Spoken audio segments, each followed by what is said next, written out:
Colorado, 1945. The dust rose in golden clouds under the afternoon sun, kicked up by hooves that pounded the earth like thunder. Inside a makeshift rodeo arena on the outskirts of a cattle town whose name most Americans would never know, a crowd roared.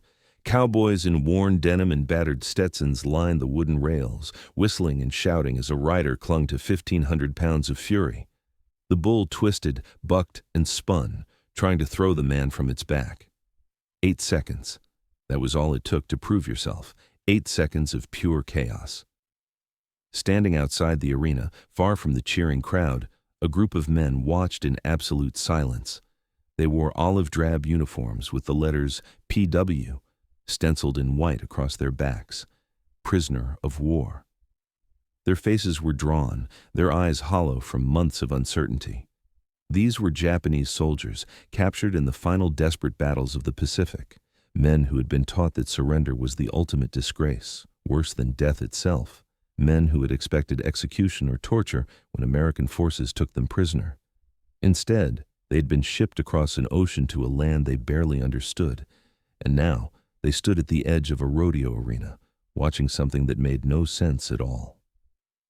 Corporal Takeshi Yamamoto stood among them, his hands gripping the fence rail so tightly his knuckles had gone white. He was 23 years old, though he felt ancient. He had fought on Saipan, seen friends die in flames and blood, and had surrendered only when his commanding officer lay dead and ammunition had run out. In that moment of surrender, he had prepared himself for death. The propaganda had been clear. Americans were devils who would torture prisoners, mutilate them, or put them to work until they collapsed. He had seen the posters in training camp, the cartoons depicting Americans as monsters with fangs and claws. But the Americans who captured him had given him water. They had bandaged his wounds. They had loaded him onto a ship with hundreds of other prisoners, fed them rice and canned meat, and transported them across the Pacific to California. From there, trains had carried them inland, through landscapes so vast and empty that Takeshi could hardly believe such space existed. Mountains that seemed to touch the sky, deserts that stretched beyond the horizon, and finally, to this place, a prisoner of war camp in Colorado, surrounded by cattle ranches and endless plains. The bull in the arena finally threw its rider. The cowboy hit the dirt hard, rolled, and scrambled to his feet, grinning despite the dust covering his face. The crowd erupted in applause. Rodeo clowns in painted faces rushed in to distract the bull, allowing the rider to escape to safety. Takeshi watched this ritual with confusion. Why would men risk their lives for sport? Why would the crowd cheer even when the rider failed? In Japan, failure brought shame. Here, it seemed to bring laughter and respect. Beside him, another prisoner, Private Kenji Nakamura, whispered in Japanese.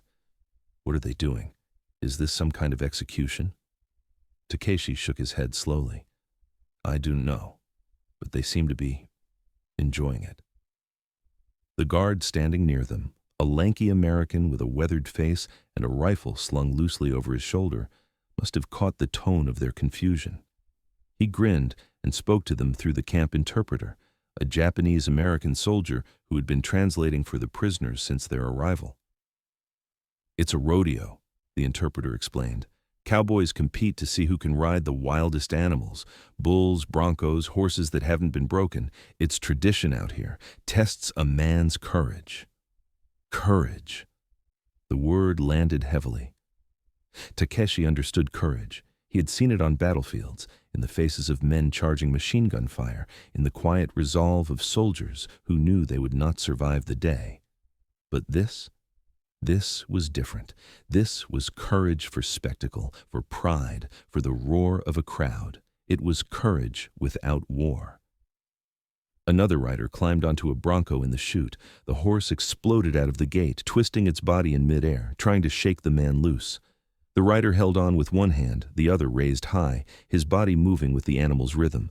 The crowd counted aloud. 1, 2, 3, 4, 5, 6, 7, 8. A buzzer sounded, and the rider leaped off, landing in the dirt with a triumphant yell. The crowd went wild. Takeshi felt something stir inside him, something he had not felt since before the war. Awe, not fear, not dread, but genuine awe at the skill and bravery on display. These were not soldiers, yet they fought, not against enemies but against nature itself, against animals bred for power and wildness, and they did it not because they had to, but because they wanted to. The rodeo continued, calf roping, barrel racing, steer wrestling. Each event was a blur of motion, dust, and noise. The prisoners watched in silence, their expressions shifting from confusion to curiosity. Some of the younger prisoners leaned forward, gripping the rails as if drawn by some invisible force. The spectacle was hypnotic. The danger was real. The respect between competitors was palpable, even when they competed against one another. As the sun began to sink lower, painting the sky in shades of orange and purple, the rodeo announcer's voice boomed over the loudspeakers. He said something that made the crowd laugh and cheer. The interpreter turned to the prisoners, his expression unreadable. "He's asking if anyone else wants to try." The prisoners stared at him blankly. "He's joking, of course," the interpreter added quickly. But then the guard, the same lanky American with the easy grin, stepped forward. He spoke directly to the interpreter, gesturing toward the arena, then toward the prisoners. The interpreter hesitated, then translated. He says, if any of you want to try, you're welcome to. They'll teach you, show you how it's done." Silence. The kind of silence that falls when the world stops making sense. Takeshi looked at the guard, searching for cruelty, for mockery, for the trap. But the guard's face was open, sincere. He wasn't joking. He was offering. "Why?" Takeshi heard himself ask in broken English. "Why, us?" The guard shrugged, his grin widening. "Out here, courage is courage. Don't matter what flag you fought under. You boys got guts just for surviving this long. Figured you might appreciate what we do out here." The interpreter translated, and the words hung in the air like something sacred. Takeshi felt his heart pounding. Around him, the other prisoners shifted uncomfortably. This was not captivity as they had imagined it. There were no beatings, no starvation, no forced marches. Instead, they were being offered food, shelter, and now, this. An invitation to participate in something that had nothing to do with war. One of the cowboys, a broad-shouldered man with silver hair and a scar across his cheek, climbed down from the fence and walked toward the group. He moved slowly, deliberately, the way one might approach skittish horses. Through the interpreter, he spoke. "Name's Hank Calloway. I run the ranch where most of you boys have been working. You've been good workers, respectful, quiet. I've seen some of you handle cattle like you've done it your whole lives." He paused, looking each of them in the eye. "Out here, we respect a man who works hard and doesn't complain. We respect a man who's brave. Don't care if you're American, Japanese, or Martian. If you've got the spine to climb on a bull, you've got my respect." Takeshi felt something crack inside him, not breaking, but opening. He had spent months believing he was worthless, that surrender had stripped him of honor, that he would live the rest of his life in shame. But this man, this American rancher, was offering something he had never expected. Dignity. He looked at the arena, the bulls waiting in the pens, the broncos stamping their hooves, the crowd now turning to look at the prisoners with curiosity rather than hatred, and he felt the weight of every battle, every loss, every moment of fear lift just slightly. "I will try," he said in halting English. The interpreter's eyes widened. "Are you sure?" Takeshi nodded. "I will try." A murmur ran through the group of prisoners. Some looked horrified. Others looked intrigued. Kenji stepped forward. "If Yamamoto-san tries, I will also try." Hank Calloway's grin could have lit the entire arena. "Well, all right then, let's get you boys ready." The crowd, sensing something unusual was happening, began to quiet down. Word spread quickly. The Japanese prisoners were going to ride. Some in the crowd muttered disapprovingly. Others leaned forward with interest. The war was still fresh, the anger still raw. But this was the West, and out here, a man's actions spoke louder than his. Past. Takeshi was led to the chutes where the bulls waited. Up close, the animals were even more massive than he had imagined. Their muscles rippled under their hides, their eyes rolled with barely contained aggression. A cowboy, younger than Takeshi but with the confidence of someone who had done this 1,000 times, began explaining the basics through the interpreter. You hold on with one hand, just one. The other stays up. If you touch the bull with your free hand, you're disqualified. You gotta move with him, not against him. Feel his rhythm, and when you hit the ground, and you will hit the ground, you curl up and protect your head. The clowns will distract the bull so he doesn't trample you. Takeshi listened, his heart hammering. This was insane. Absolutely insane. But he had already said yes, and to back down now would be to confirm every fear he had about himself since surrendering. He climbed the fence and looked down at the bull below. The animal snorted, steam rising from its nostrils in the cooling evening air. You don't have to do this, the interpreter said quietly. No one will think less of you. Takeshi looked at him. I will think less of me. He lowered himself onto the bull's back. The animal's heat radiated through his thin prison uniform. The cowboy handed him the rope, showing him how to wrap it around his hand. The bull shifted, sensing the weight on its back, already preparing to explode. Ready? The cowboy asked. Takeshi took a breath. He thought of his family back in Japan. He thought of his friends who had died. He thought of the propaganda that had told him Americans were monsters. And then he thought of the rancher who had called him brave. Ready, he said. The gate flew open. The bull launched itself into the arena like a bomb detonating. Takeshi felt his body whip backward, then forward, then sideways. The world became a blur of motion, dust and noise. He gripped the rope with everything he had, his legs clamping around the bull's sides. 1 second, 2 seconds, the crowd was screaming, but he couldn't hear individual voices, only a roar. 3 seconds, 4. The bull twisted, and Takeshi felt himself slipping. 5, 6. He was airborne, spinning through space. He hit the ground so hard, the breath exploded from his lungs. Pain shot through his shoulder. The bull's hooves pounded near his head, but then the clowns were there, waving and shouting, drawing the animal away. Hands grabbed Takeshi, pulling him to his feet, dragging him toward the fence. He gasped for air, his vision swimming, and then he heard it. The crowd was cheering, not mocking, not jeering, cheering, for him, for a Japanese prisoner who had lasted 6 seconds on a bull. Hank Calloway was there, slapping him on the back, grinning like a proud father. 6 seconds! That's damn good for a first try, son. Takeshi looked up at the crowd, at the faces of Americans who moments ago had been strangers, maybe even enemies. They were clapping. Some were whistling. A few were shouting encouragement. He looked at his fellow prisoners who stared at him with expressions of shock and something else.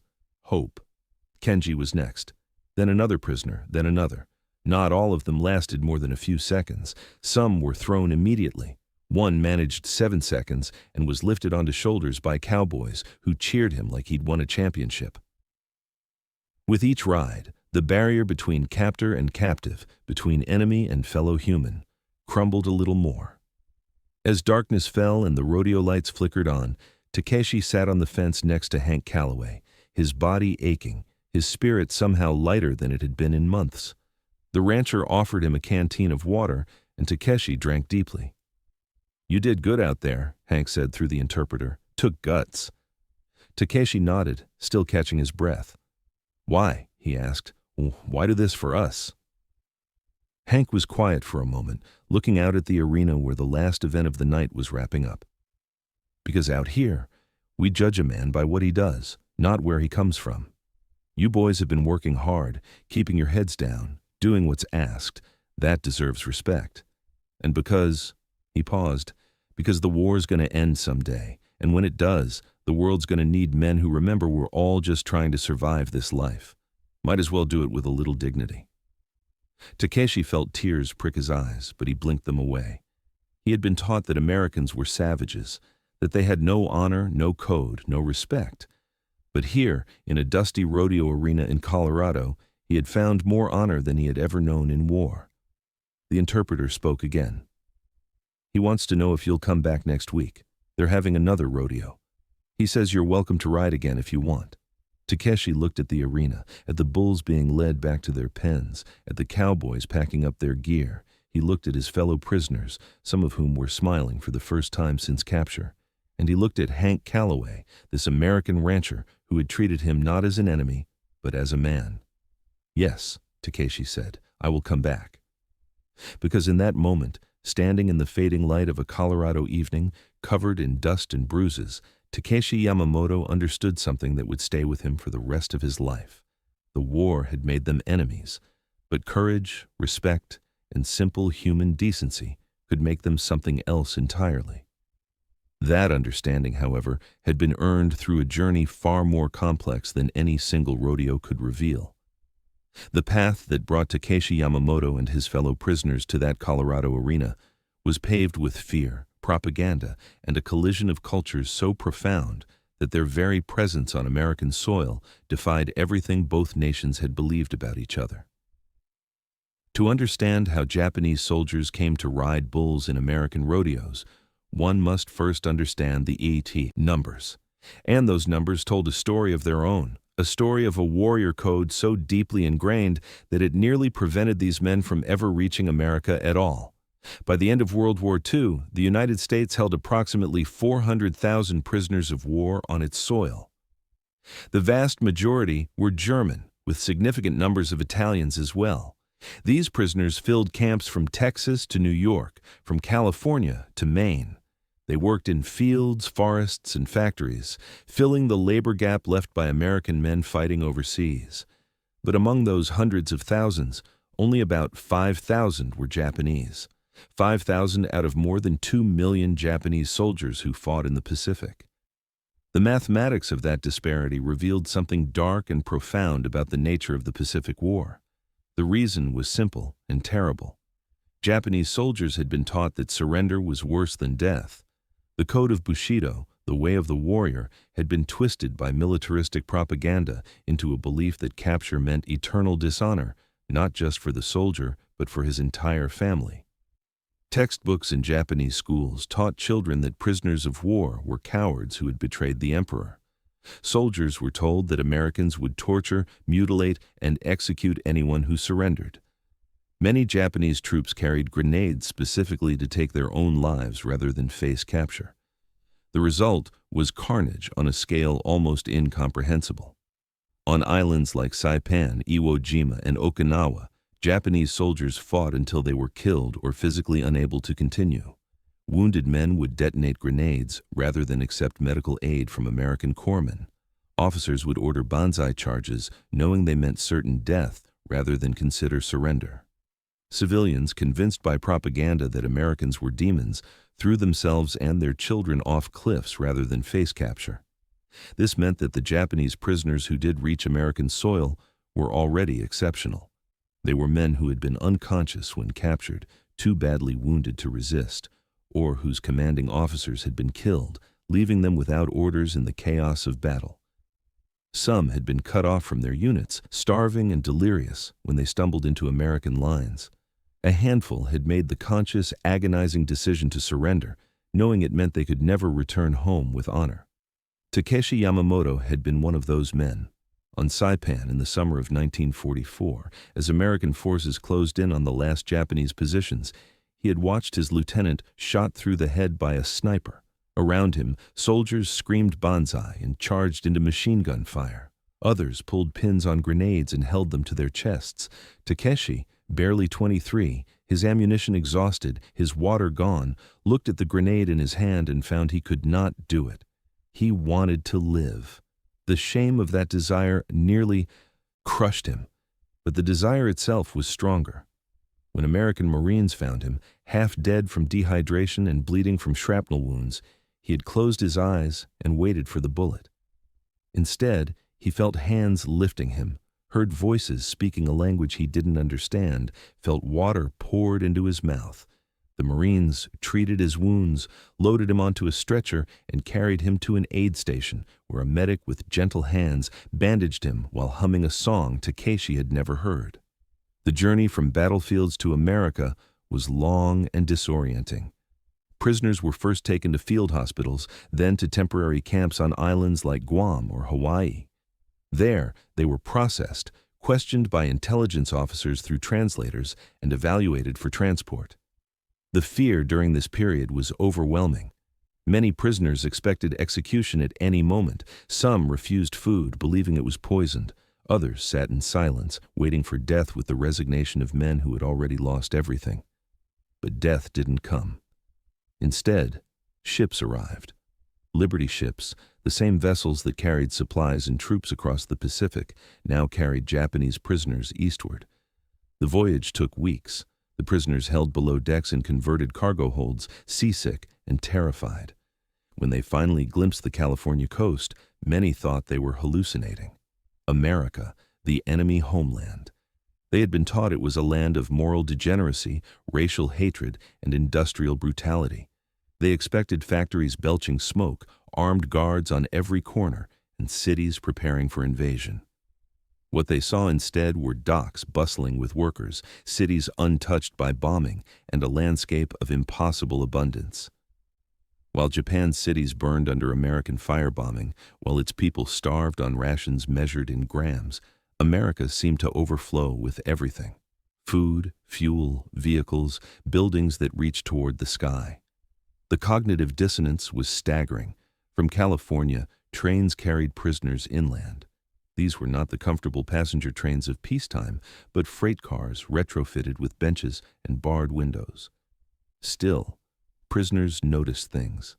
The vastness of the country, the endless farms, the small towns where American children played in yards and waved at passing trains, not in hatred, but in curiosity. The sheer untouched quality of it all.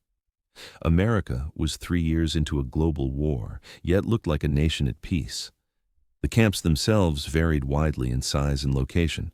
Some were massive installations like Camp McCoy in Wisconsin or Camp Livingston in Louisiana, holding thousands of prisoners in barracks arranged in neat military rows.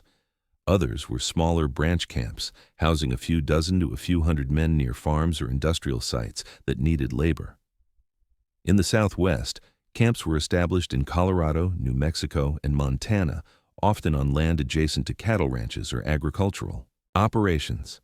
These camps were built according to Geneva Convention standards, though few prisoners knew what that meant at first. The Geneva Conventions, international agreements signed by most nations, including Japan and the United States, laid out specific rules for the treatment of prisoners of war. They required adequate food, shelter, medical care, and humane treatment. They prohibited torture, excessive labor, and degrading punishment. They mandated that prisoners be allowed to send and receive mail, practice their religion, and be paid for work beyond basic camp maintenance. When Japanese prisoners first arrived at these camps and saw the conditions, many assumed it was a trick. The barracks were clean, with beds and blankets. The mess halls served 3 meals a day, with portions that exceeded what many had eaten even before the war.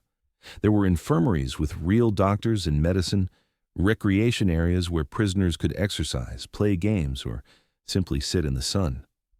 Some camps even had libraries, though Japanese language books were scarce. The food, more than anything else, shattered their expectations. Breakfast might include eggs, bacon, bread, and coffee. Lunch brought rice or potatoes, vegetables, and meat. Dinner was similar. Each prisoner received approximately 3,200 calories per day, more than American civilians under rationing, and far more than Japanese civilians, surviving on less than half that amount. Some prisoners wept the first time they saw a meal. Others refused to eat, convinced it was part of some elaborate torture. But hunger eventually defeated suspicion, and when no one died or fell ill, the truth became undeniable. America was feeding its enemies better than Japan fed its own people. This abundance created a moral crisis for many prisoners. How could they accept such treatment from the nation they had been taught to hate? How could they reconcile the propaganda of American savagery with the reality of full plates and clean beds? Some clung to their indoctrination, insisting it was all a trick, that the real torture would come later.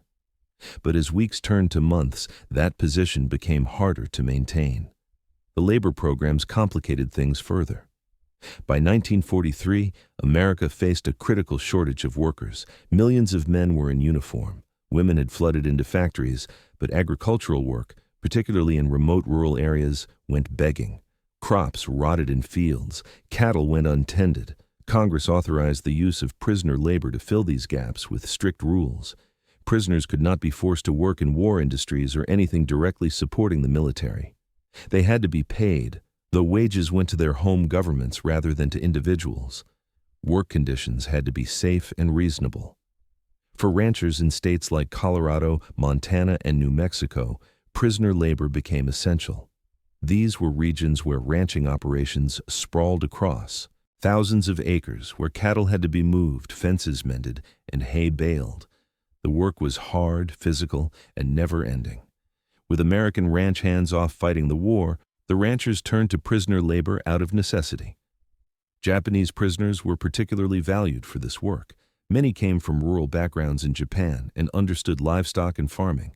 They were disciplined, accustomed to following orders, and willing to work without complaint.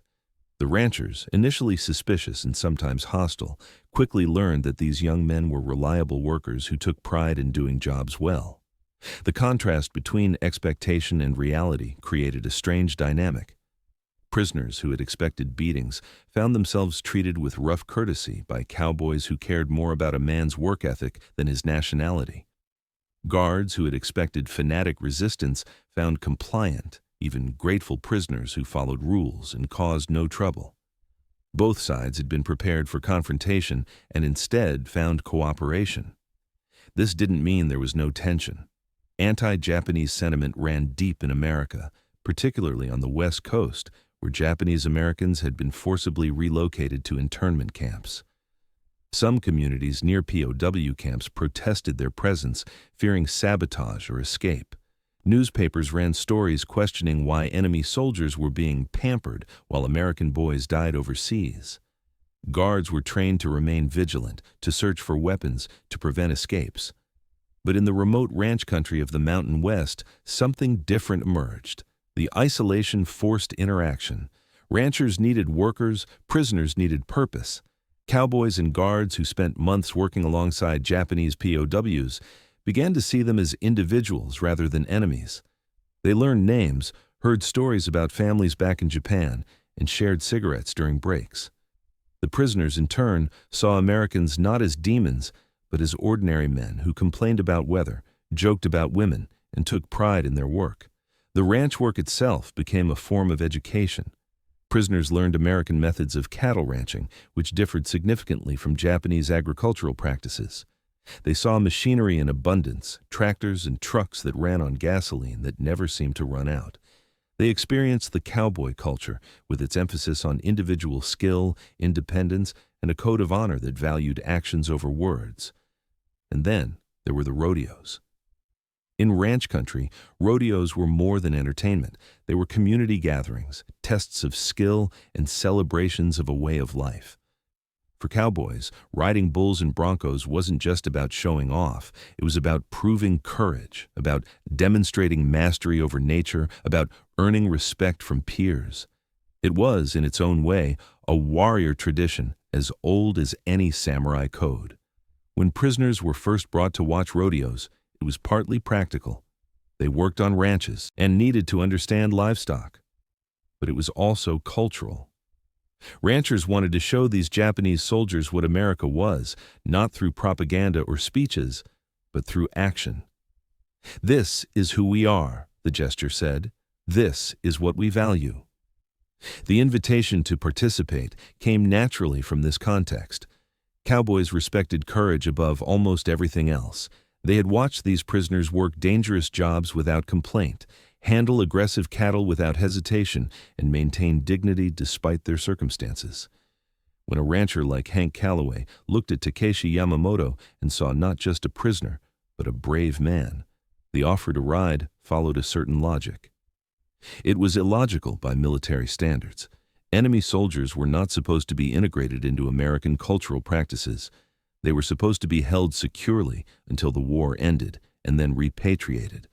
But the ranch country operated on different rules, older rules that valued a man's character over his citizenship.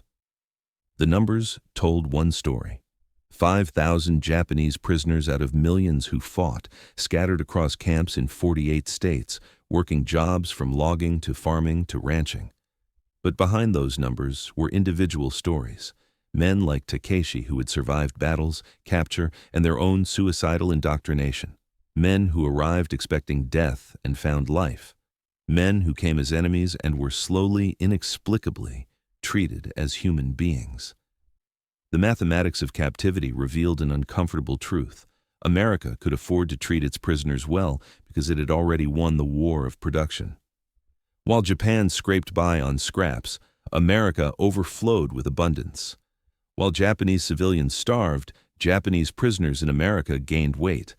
The Geneva Conventions provided the legal framework, but American abundance made generosity easy.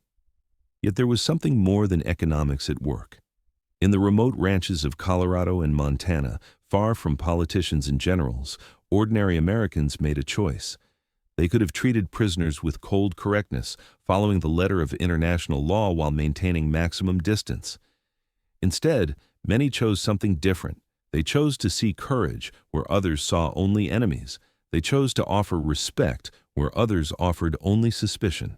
And in dusty rodeo arenas under wide western skies, they chose to hand a rope to a Japanese prisoner and say the words that changed everything. "You boys want to try?" That question, simple and profound, opened a door that neither nation's propaganda had prepared anyone to walk through. Behind that door lay not just rodeos and ranch work, but a fundamental challenge to everything both sides believed about each other. It was a door that, once opened, could never be fully closed again. The first time Takeshi Yamamoto climbed onto a horse's back, he was certain he would die. Not from the war, not from captivity, but from his own pride colliding with 1,500 pounds of muscle and will. It was 3 weeks after his arrival at the ranch camp near Trinidad, Colorado, and the morning air still carried the bite of autumn cold. His hands, calloused from farm work back in Japan, now bore new calluses from barbed wire and fence posts. His back ached from hauling hay bales.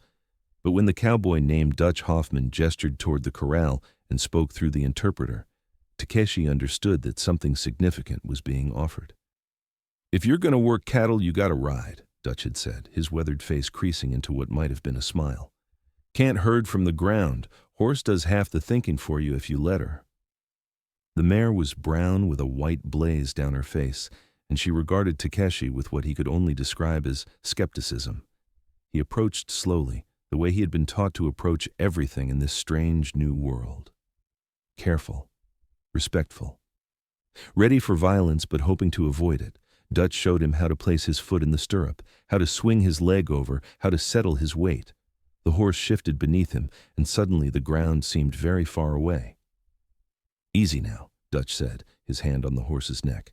"She can feel what you're feeling. You're scared. She gets scared. You relax, she relaxes. It's a conversation, see?" Takeshi didn't see, not at first. In Japan, horses were rare and expensive, used primarily by the military or wealthy families. He had seen cavalry officers on horseback during training, had watched them parade through streets with rigid posture and tight reins. This was different. Dutch was asking him not to control the horse, but to communicate with it, to trust it. The first ride lasted perhaps 10 minutes, just walking in slow circles around the corral. Takeshi's legs cramped. His hands gripped the saddle horn so tightly, his fingers went numb. But the horse was patient, and Dutch walked alongside, offering quiet corrections. By the end, Takeshi was trembling with exhaustion and something else, exhilaration. Over the following weeks, ranch work became the prisoners' daily reality. They woke before dawn to the sound of a bell, ate breakfast in the mess hall, then loaded into trucks that carried them to various ranches across the valley. Some prisoners worked on fence lines, stretching new wire between posts made from pine logs. Others mucked out stables or repaired irrigation ditches. The strongest were assigned to hay crews, loading and stacking bales that weighed 80 pounds each. And a select few, those who showed aptitude or interest, were taught to ride. The work was hard, harder than military training in some ways because it never ended. There was always another fence to mend, another field to clear, another herd to move. But it was also honest work, the kind where results were immediate and visible. A broken fence repaired meant cattle stayed where they belonged. A field cleared of rocks meant crops could grow. The prisoners, accustomed to the abstract orders of military hierarchy, found something satisfying in this direct relationship between effort and outcome. The cowboys who supervised them were a varied group. Some were older men, too old for military service, who had spent their entire lives on ranches. Others were younger, classified as essential workers due to the desperate need for food production. A few were veterans of the First World War who had seen their own share of horror and returned with a different perspective on enemies and allies. What united them was a practical approach to the prisoners. They didn't care about ideology or politics. They cared about whether a man could do the job. This pragmatism created space for unexpected relationships to develop. Kenji Nakamura, who had fought on Guadalcanal before his capture, found himself working alongside a cowboy named Red Thompson, so named for the shock of auburn hair that escaped from beneath his hat. Red had lost a brother at Pearl Harbor and made no secret of his initial hatred for the Japanese. But after weeks of working side by side, fixing fences in silence, punctuated only by the clink of hammers and the whistle of wind, something shifted. One afternoon, as they stretched wire between posts, Red spoke without looking at Kenji. "You got family back home?" The interpreter, always present during work details, translated. Kenji hesitated, then nodded. "Wife, 2 daughters, in Osaka." Red hammered a staple into the post, his jaw tight. "Hope they're all right. Cities are getting hit pretty hard from what we hear." It was the closest thing to kindness Kenji had heard from any American outside the medical staff who had treated his wounds. He looked at Red, saw the lines around the man's eyes, the gray creeping into his sideburns, and understood that this cowboy was choosing to see him as a father rather than an enemy. The weight of that choice, the deliberate humanity of it, made Kenji's throat tighten. "Your brother," Kenji said through the interpreter, the words coming slowly. "I am sorry." Red paused, his hammer hanging in midair. For a long moment he said nothing. Then he nodded once, sharp and final, and returned to work. They didn't speak again that day, but something had changed. The silence between them was no longer hostile, but companionable. These small moments of connection accumulated across the camp. A prisoner named Hiroshi, who had studied engineering before the war, helped a rancher repair a broken tractor, diagnosing the problem with a precision that earned him grudging respect. Another prisoner, Yoshio, who had been a fisherman, taught cowboys a knot he'd learned on boats, one that held better under tension than the ones they'd been using. The exchange was never one-sided. Cowboys taught prisoners about American tools, American methods, American shortcuts, learned from generations of ranch work. And always, there were the horses. Learning to ride became a rite of passage among the prisoners. Those who mastered the basics found themselves given more responsibility, allowed to help drive cattle across pastures or round up strays. The skills required were similar to combat in some ways, anticipating movement, reacting quickly, staying calm under pressure, but without the killing. For men who had spent years training for violence, this channeling of those same instincts into productive work felt like a kind of redemption. The rodeos, when prisoners were first invited to watch, seemed like glimpses into another world entirely. The events themselves, bull riding, bronco busting, calf roping, steer wrestling, were spectacular and terrifying in equal measure.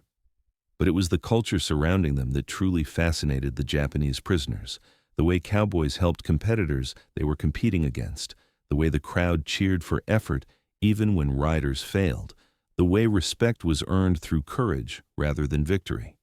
Takeshi watched these rodeos with the eye of a student studying a master.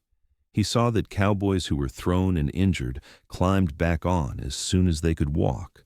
He saw that the most respected riders were not always the ones who won, but the ones who rode with style, who made it look effortless even when it clearly wasn't.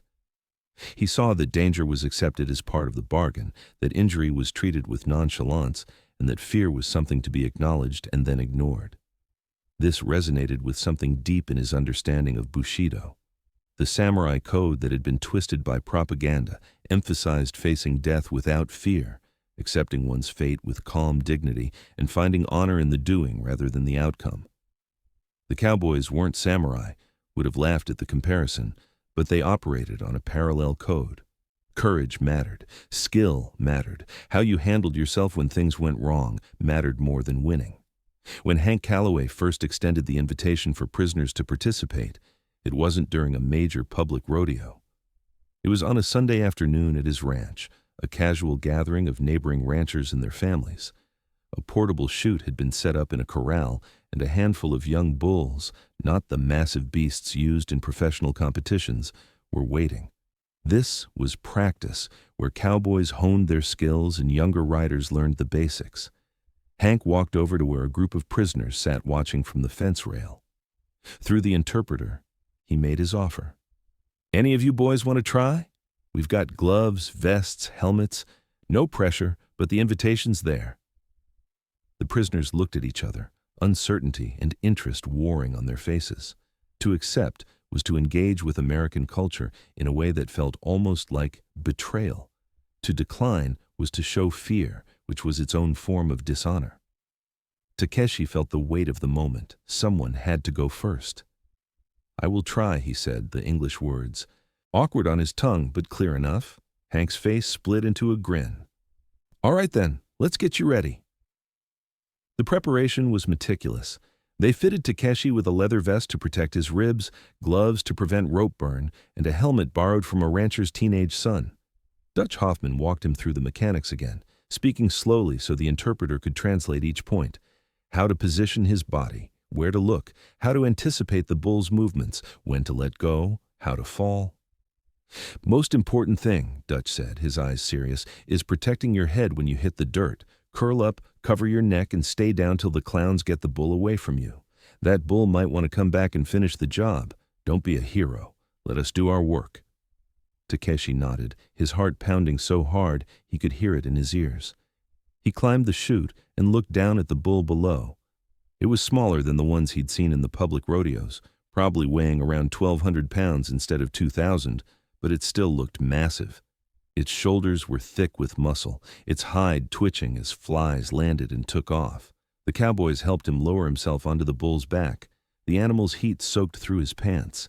He wrapped the rope around his right hand the way he'd been shown, feeling the coarse fiber bite into his palm. His free hand he held high, fingers spread. The bull shifted, sensing his weight, and Takeshi felt a tremor of pure animal power ripple through the creature beneath him. "Ready?" Hank called from outside the chute. Takeshi took a breath, thinking of everything that had led him to this moment. The battles, the surrender, the journey across the ocean, the confusion and fear and gradual realization that he might survive this war after all. And now this, sitting on a bull in Colorado, about to do something completely insane for no reason other than that he had been invited to try. "Ready?" he said. The gate swung open and the bull exploded into the corral. The first sensation was of pure chaos. The bull didn't just buck, it twisted, spun, and kicked in combinations that seemed designed specifically to throw human beings into the dirt. Takeshi's body whipped forward, then back, then sideways. His teeth clacked together, his vision blurred. The rope was the only constant, the only thing connecting him to something solid, and he gripped it with desperate strength. 1 second, 2. He could hear shouting but couldn't make out words. 3, 4. The bull spun to the left and Takeshi felt himself sliding right. 5. He was losing it, his body tilting too far, his balance gone. 6. He was airborne. The impact with the ground drove the breath from his lungs in an explosive grunt. Dust filled his mouth and nose. He curled instinctively, covering his head with his free arm, aware of the bull's hooves pounding nearby. Then, hands grabbed him, hauling him toward the fence with efficient urgency. He was lifted bodily and deposited on the other side of the rail, gasping and coughing. 6 seconds, someone shouted. 6 damn seconds on his first try. Takeshi sat in the dust, his ribs aching, his head spinning, and realized something extraordinary. People were cheering, not just the cowboys, but the prisoners too. His fellow captives, men he had shared months of uncertainty and fear with, were on their feet, shouting in Japanese and broken English, their faces alive with excitement. Hank Calloway appeared beside him, offering a hand up. "That was solid, son. Real solid for a first ride. You stayed centered better than most beginners. Want to try again?" Takeshi looked at him, this American rancher who had just watched him get thrown into the dirt and was now offering him another chance, and felt something unlock inside his chest. "Yes," he said. "I try again." He didn't last longer on his second ride, only 4 seconds before the bull sent him flying. But by the third attempt, 2 weeks later, he made it to 7 seconds. By his fifth ride, he hit 8, the magic number that constituted a qualifying ride in professional rodeo. The Cowboys whooped and hollered, treating him to a round of beers, something the camp guards allowed in small quantities on special occasions. Other prisoners followed. Kenji tried calf roping and discovered he had a natural talent for it, his hands quick and sure with the rope. Hiroshi attempted steer wrestling and managed to bring down a young steer, earning respect and backslaps from cowboys twice his size. Not every prisoner participated. Some watched with interest, but never volunteered. Others found the whole spectacle baffling and chose to spend their free time reading, writing letters, or simply resting. But for those who did participate, the rodeo became something profound. It was Yoshio, the former fisherman, who articulated what many felt. Through the interpreter, during an evening gathering after a particularly successful practice session, he said, "In Japan, we were taught that to surrender was to lose all honor, that we would never be men again. But here, riding these animals, facing danger because we choose to rather than because we are ordered to, I feel like a man again. These cowboys, they do not see prisoners when they look at us, they see riders. That is a gift I did not expect to receive." The relationships that formed in those corral arenas were unlike anything the prisoners had experienced. When Takeshi was thrown and injured his shoulder, it was Dutch Hoffman who drove him to the camp infirmary, waiting outside until the doctor confirmed it was only bruised, not broken. When Kenji managed his first clean calf rope, it was Red Thompson who taught him how to improve his throw, spending an hour demonstrating technique with the patience of a teacher. The cowboys began to learn names, to ask questions about Japan, to share their own stories. They learned that Hiroshi had been a Sari engineering student who dreamed of building bridges, that Yoshio had worked on his father's fishing boat since he was 8 years old, that Takeshi had wanted to be a teacher before the war. In return, the prisoners learned about ranching families that had worked the same land for 3 generations, about sons and brothers fighting overseas, about the fears and hopes of ordinary Americans. The cultural exchange went beyond words. The prisoners noticed how cowboys settled disputes with direct conversation rather than appeals to hierarchy, how they valued independence but came together when work required cooperation, how they took pride in their skills without arrogance, acknowledged failures without shame, and celebrated successes without excessive fanfare. These were lessons in a different kind of honor, one based not on rigid adherence to code, but on personal integrity and mutual respect. And the cowboys, in turn, saw in the Japanese prisoners a discipline and dedication they recognized and admired. The way prisoners approached tasks with thoroughness, the way they maintained their dignity despite circumstances, the way they helped each other without being asked. One rancher, watching a group of prisoners work together to repair a collapsed section of fence, remarked, "They work like a unit, like they still remember being soldiers, but now they're soldiers of honest labor." As autumn turned to winter and winter gave way to spring, the lines between captor and captive began to blur in ways neither side had anticipated. They weren't friends exactly. The war still raged. Letters from home brought news of losses and destruction. The guards still carried rifles, and the fences still stood. But in the corral, covered in dust, nursing bruises and celebrating small victories, something else emerged. A recognition that courage, respect, and dignity transcended nationality. That a man could be your enemy in war and still earn your respect as a human being. The rodeo arena became neutral ground, a space where the war seemed distant, and the only thing that mattered was whether you had the guts to climb on a bull and ride. In that dust and danger, former enemies found common ground built not on politics or propaganda, but on the simple universal language of courage under pressure. It wasn't reconciliation, not yet, but it was the beginning of something that would outlast the war itself. That beginning, fragile as it was, would be tested by the most transformative event any of them could imagine: the end of the war. When news reached the Colorado camps in August of 1945 that Japan had surrendered, the reaction among prisoners was not celebration, but silence. A silence so profound, it seemed to swallow sound itself. Takeshi Yamamoto heard the announcement in the mess hall. The camp commander, a stern but fair lieutenant colonel named Henderson, called an assembly and spoke through the interpreter. The atomic bombs, Hiroshima and Nagasaki. The Emperor's surrender broadcast. The war was over. For a moment, no one moved.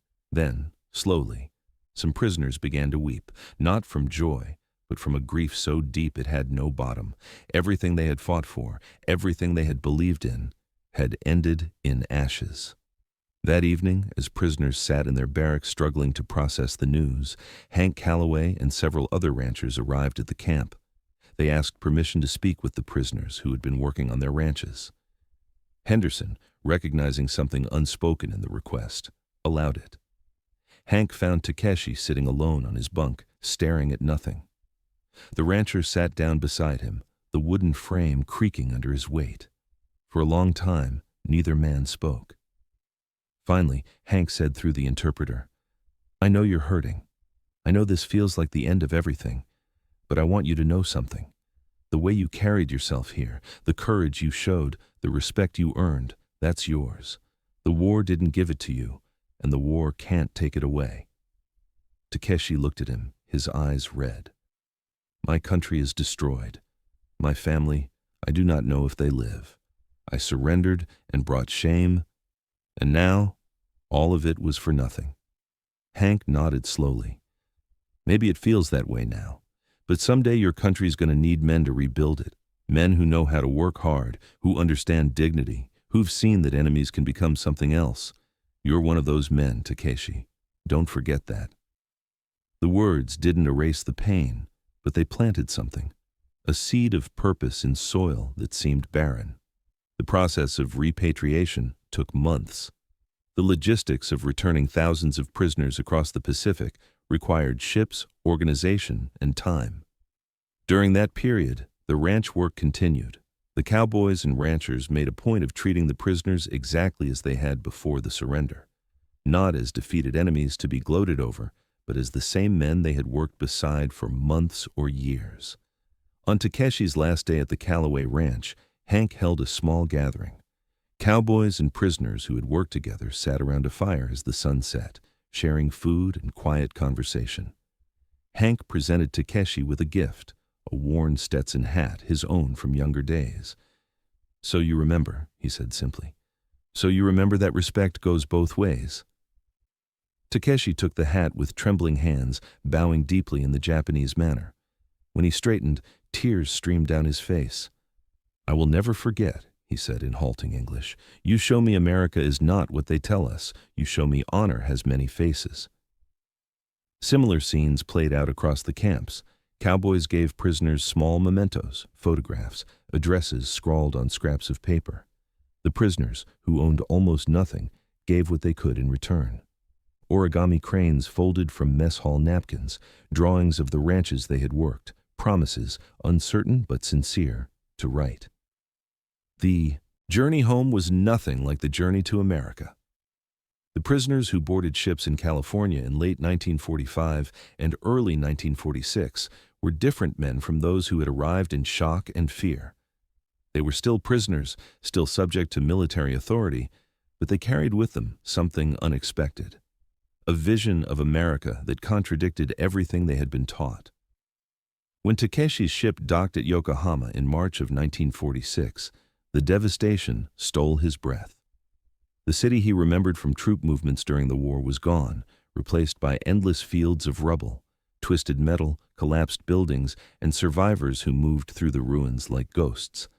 The ship that had fed prisoners 3 meals a day docked in a nation where starvation was becoming commonplace. He made his way to Osaka, traveling on trains that ran sporadically through a landscape of destruction. When he finally reached what had been his neighborhood, he found only ashes. For 3 days, he searched for information about his family. Finally, an elderly neighbor who had survived told him the truth.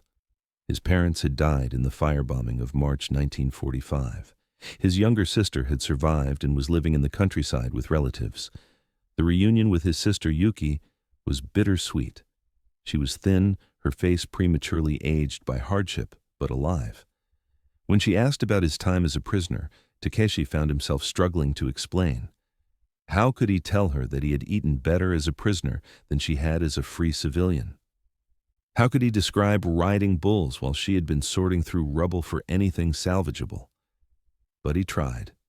In the evenings, as they shared meager rations in a shelter made from salvaged materials, he told her about Colorado, about cowboys and cattle ranches, about men who had treated him with respect despite being enemies, about learning to ride horses and rope cattle, about rodeos where courage mattered more than nationality. Were they truly kind? Yuki asked, her voice small. After everything our country did? Takeshi nodded. They were human. That is what I learned. The propaganda told us they were demons, but they were just men. Some kind, some not. Some generous, some cautious. But they followed rules. They believed in something they called fairness, and they respected courage, even in enemies. This conversation, repeated in thousands of homes across Japan, began to reshape how returning prisoners spoke about their captivity. Many faced stigma, the shame of surrender still deeply ingrained in Japanese culture. Some families refused to acknowledge their returned sons or brothers, considering them dead to honor. But others listened to the stories and found in them a different kind of lesson. The men who had worked on American ranches, who had participated in rodeos, who had formed relationships with cowboys, became informal ambassadors. They spoke at community gatherings about American agricultural methods. They shared techniques they had learned for irrigation, crop rotation, and livestock management. They talked about American attitudes toward work, toward individual initiative, toward problem solving. As Japan began its long reconstruction under American occupation, these former prisoners found unexpected roles. Their English, learned from cowboys and guards, made them valuable as translators and liaisons. Their understanding of American culture helped bridge gaps between occupying forces and local populations. Their experience with American organizational methods informed rebuilding efforts. Takeshi found work with the occupation authorities, translating agricultural documents and helping coordinate food distribution. His boss, an American major from Kansas, noticed the worn Stetson he kept on his desk. "Where'd you get that?" the major asked. "A rancher in Colorado gave it to me," Takeshi explained, "when I was a prisoner working on his ranch." The major's eyebrows rose. "You worked cattle in Colorado?" "Yes, sir, and I rode in rodeos." The major laughed, not mockingly, but with genuine delight. "I'll be damned. You rode bulls?" "Yes, sir. Made it to 8 seconds twice." From that moment, the major treated Takeshi differently. Not as a defeated enemy or even just an employee, but as someone who shared a piece of American culture that mattered. He began introducing Takeshi to other officers, telling the story of the Japanese POW who rode bulls in Colorado. It opened doors that might otherwise have remained closed. This pattern repeated across Japan. Former prisoners who had participated in American cultural activities, whether rodeos, baseball games, or music programs, found that these shared experiences created connections that transcended the recent war. American soldiers and officers who might have been suspicious or hostile instead found common ground in talk of horses, cattle, and the courage required to stay on a bucking bronco. The letters began arriving about a year after Takeshi returned to Japan. The first was from Hank Calloway, painstakingly written in simple English with the help of his granddaughter, who was studying to be a teacher. It asked about his family, about the conditions in Japan, and included photographs of the ranch. Takeshi wrote back, his English rusty but improving with each letter. This correspondence continued for years. Other prisoners maintained similar connections. Kenji exchanged letters with Red Thompson, the cowboy who had lost a brother at Pearl Harbor, but had learned to see past his grief. Hiroshi corresponded with a rancher who had helped him learn welding, sending technical questions and receiving detailed answers. Yoshio wrote to the family whose children he had carved wooden toys for, receiving photos of those children growing up. These letters served multiple purposes. They were personal connections, friendships forged in unlikely circumstances. But they were also evidence, proof that reconciliation was possible, that former enemies could maintain respect and even affection across the vast distances of both geography and recent history. In 1952, 7 years after the war ended, Takeshi received an extraordinary letter. Hank Calloway was inviting him to return to Colorado, not as a prisoner, but as a guest. The rancher had saved money and arranged for sponsorship, offering to cover travel costs and provide accommodation. "I'd like to show you the ranch without fences," Hank wrote, "and introduce you to some young bulls that could use a good rider." The journey back to America was surreal.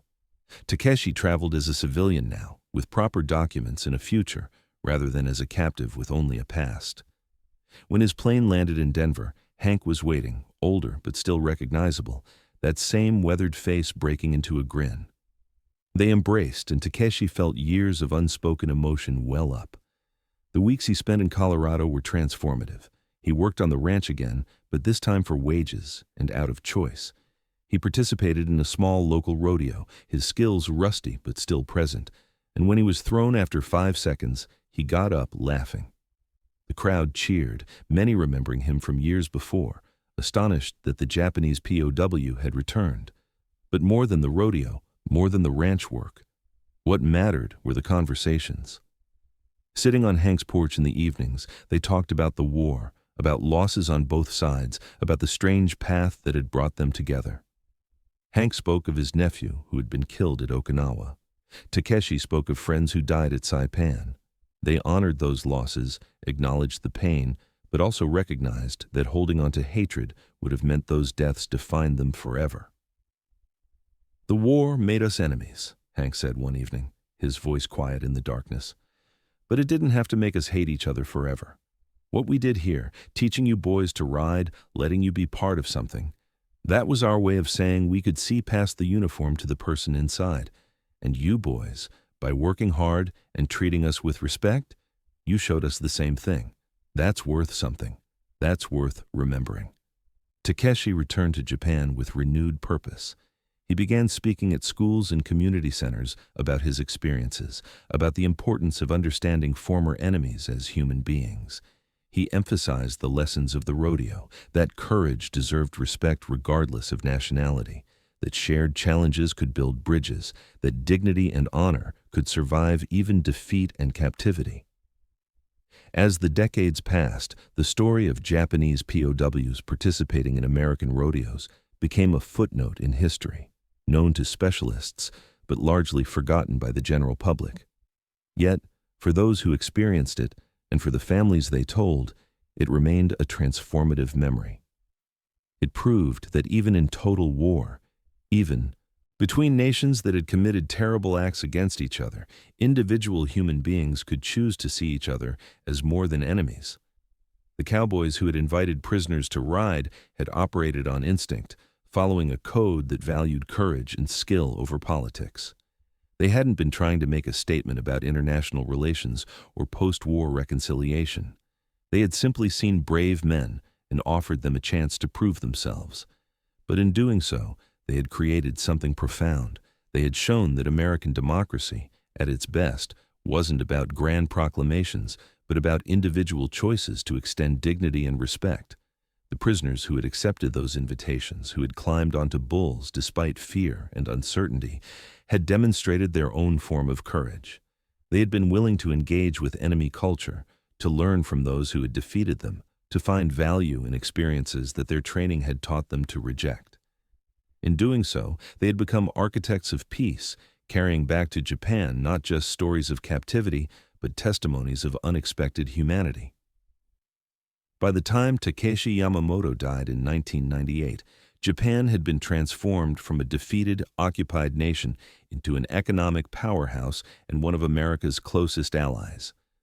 That transformation had many causes: political decisions, economic policies, and strategic calculations. But it also rested on a foundation built by thousands of small human connections, individuals who chose to see past enmity to shared humanity. In his final years, Takeshi would sometimes take out the old Stetson that Hank Calloway had given him more than 50 years earlier. The leather was cracked now, the brim worn, but he kept it carefully. When his grandchildren asked about it, he would tell them the story. About being a prisoner, about learning to ride, about cowboys who treated enemies with respect, about rodeos where courage mattered more than nationality. "Remember this," he would tell them, holding the hat gently. "Hatred is easy. It takes no courage to hate your enemies, but to see them as human beings, to respect their courage even when you fight them, to learn from them even in defeat, that takes true strength." The Cowboys taught me that. They taught me that honor doesn't belong to one nation or one people. It belongs to anyone brave enough to live by it. The rodeo arena, that circle of dust and danger where bulls bucked and men flew and crowds cheered, had become something more than a place of sport. It had become a classroom in democracy's most essential lesson. That dignity is not granted by governments or earned through victory. It is recognized between individuals who choose to see each other as worthy of respect. That courage is universal, transcending nationality and ideology, that even enemies can acknowledge bravery in each other without betraying their own principles. In the end, the story of Japanese POWs riding bulls in American rodeos was not about reconciliation through grand gestures or diplomatic initiatives. It was about the small daily choices made by ordinary people, cowboys who offered a rope to a prisoner, guards who allowed trust to replace suspicion, prisoners who chose engagement over withdrawal, communities that made space for former enemies to prove themselves. These choices, accumulating across months and years, built bridges stronger than treaties. They created memories that would outlast bitterness. They planted seeds of respect that would grow into friendship and eventually into alliance. The dust has long since settled in those Colorado arenas. The cowboys and prisoners who faced each other across corrals are mostly gone now, their stories fading into history. But what they created together remains, a testament to the stubborn human capacity to choose dignity over hatred, respect over revenge, and shared humanity over endless enmity. In the mathematics of war, where death and destruction are counted in millions, these small acts of courage might seem insignificant, but to the men who lived them and to the generations who inherited their legacy, they were everything. Because sometimes the greatest victories are not won on battlefields, but in moments when former enemies recognize courage in each other and choose to honor it. Sometimes peace begins not with treaties signed in marble halls, but with a cowboy extending a hand to a prisoner and saying words that change everything. "You boys want to try?" In dusty rodeo arenas under vast western skies, the answer had been yes. And in that yes lay the future.